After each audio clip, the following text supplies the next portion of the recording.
Баршаңызға сәлем. Менің каналыма қош келдіңіздер. Бүгін сіздерге үй жағдайында осылай кеспе көженің жасалу жолын ұсынғалы отырмын. Видеоны соңына дейін қарап, каналға тіркелмеген болсаңыздар тіркеліп кетіңіздер. Қажетті көлемін описание бөліміне қалдырамын.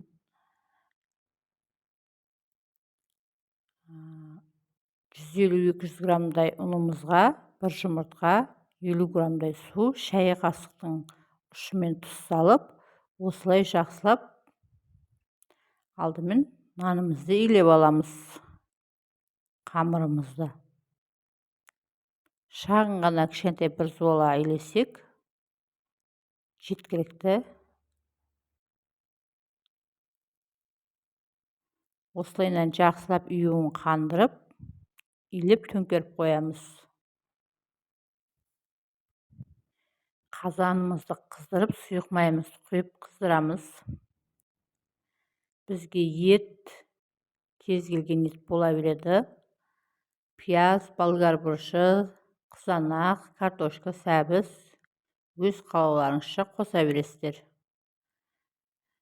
Алдымен пияздарымызды ашып қабығынан жартылай сақиналап турап аламыз. Қызып тұрған қазанымызға салып, сарғайғанша қуырамыз. Және үстінен туралған етімізді салып, оны да жақсылап қуырамыз.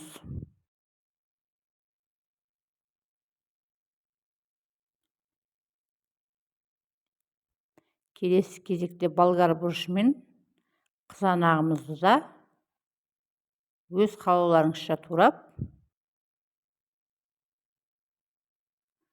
қоссаңыздар болады. Егер қызанақ қоспайым десеңіздер, томат пастасын қоссаңыздар да болады.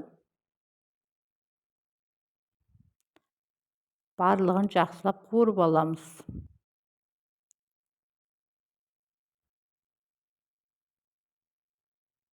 Асты жабысқанмас үшін қозғап тұрамыз осылай. Енді дәміне қарай паприка, тұз салып,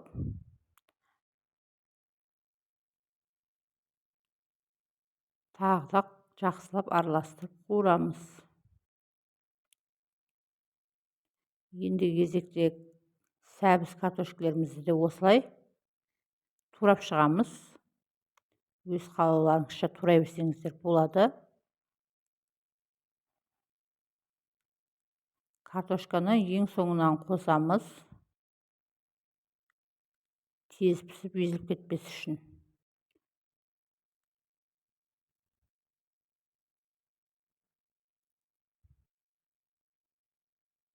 Сәбізімізді де салып, жақсылап қуырамыз.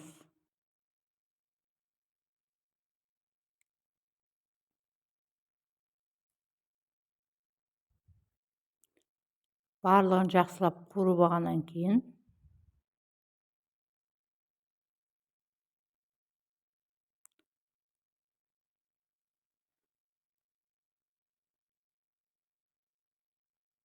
өздеріңізге қажетті мөлшерде су құямыз.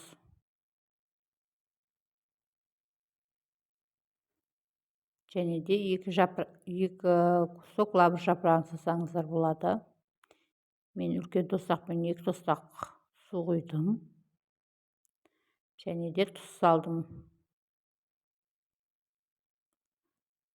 Тұзын татымына қарап, өздеріңіз қоса бересіздер. Осылай баяу отта 20 минутта қайнатамыз. 20 минуттан кейін бағанағы жуып, тазалап, турап қойған картошкамызды салып, тағы да қайнатамыз.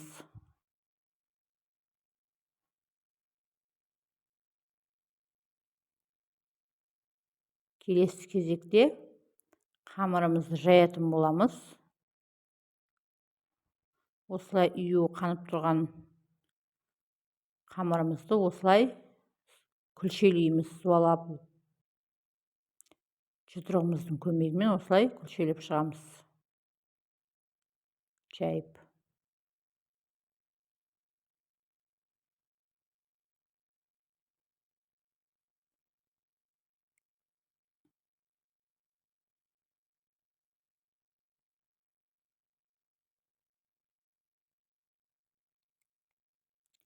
және оқтаудың көмегімен осылай айналдыра отырып екі шетінен қатты баспай осылай жайып шығамыз дөңгелектеп.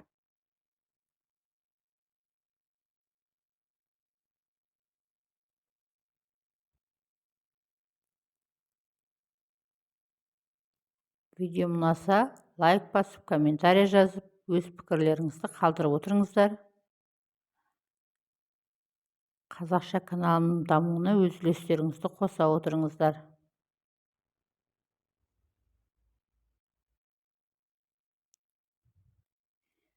Менің каналымда бұдан да басқа ыстық тағамдардың рецептілері бар. Каналымнан қарасаңыздар болады.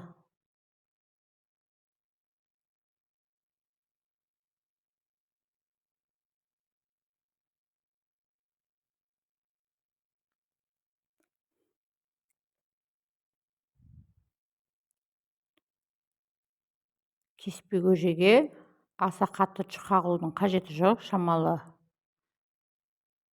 қалыңдау етіп осылайынан жақсылап жайып аламыз.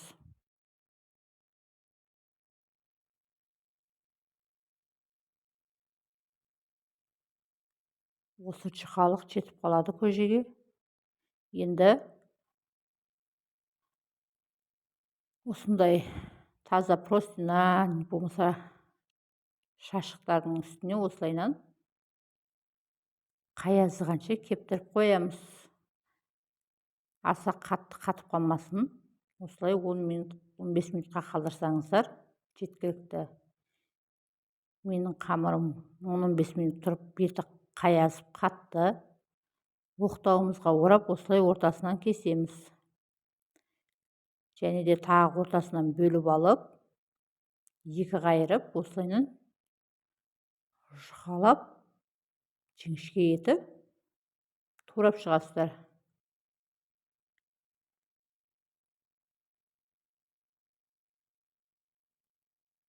Мінекей менің қамырым өте жұқа, жіңішке болып шықты, шаштай болып.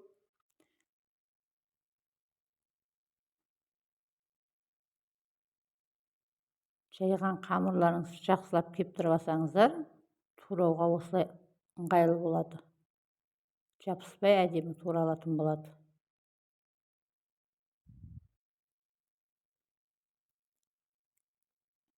Мінекей біздің қамырларымыз да дайын болды, кеспеміз. Енді осы кеспемізді қайнап тұрған қазанымызға салып, тағы да 4-5 минут қайнатып аламыз.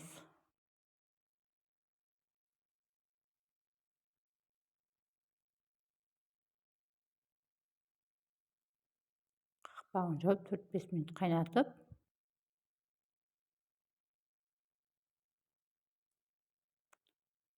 қалауларыңызша осындай бульон қоссаңыздар да болады.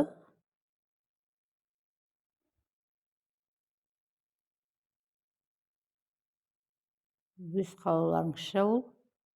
Мінекей біздің көжеміз дайын болды. Сіздер де жасап көріңіздер. Өте дәмді, күшті болып шығады. Ас болсын. Сіздермен болған Ғалия. Видеоны соңына дейін қарағандарыңызға рахмет. Келесі видеода жолыққанша. Каналыма тіркелмеген болсаңыздар тіркеліп, лайк басып,